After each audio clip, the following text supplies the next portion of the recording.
Daylin KZ Майнкрафттан видео түсіріп танымал болған тағы да бір ютубер. Өз арнасын 2020 жылы 25 мамырда ашқан. Daylиннің арнасында 591 видео шыққан және бұл арнада 309 мың тіркелуші саны бар.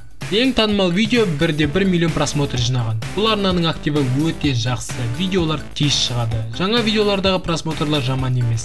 Бұл арнада Daylin Майнкрафт ойыннан әртүрлі оқиғалар, челлендждер түсіреді. Бұдан басқа Daylинде тағы екі арна бар. Бұлар Daylin KZ және Daylin деп аталады. Daylin KZ деген арнасын 2020 жылы 1 қыркүйекте ашқан.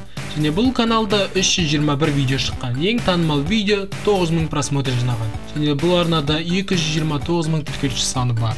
Бұл каналда Майнкрафттан челлендждер оқиғалар шығады. Ал Daylиннің 3-ші арнасында 60 видео және 46 мың тіркелуші саны бар. Бұл арнаны 2022 жылы 7 наурызда ашқан. Бұл каналдағы ең танымал видео 295 мың просмотр жинаған. Бұл арнада Daylin әртүрлі ойындар түсіреді, олар Roblox, GTA RP, Minecraft сияқты видеолар. Ал енді Daylin ары қарай 1 миллионға жетеді деген ойдамын. Ал сендермен болған Олжас Тоқыбай. Каналға тіркеліп лайк басуды ұмытпаңдар. Қай ютуберді айтқанды қалайсыңдар, осыны комментарийға жазып кетіңдер. Ал лайк басыңдар, каналға тіркеліңдер. Сау болыңдар.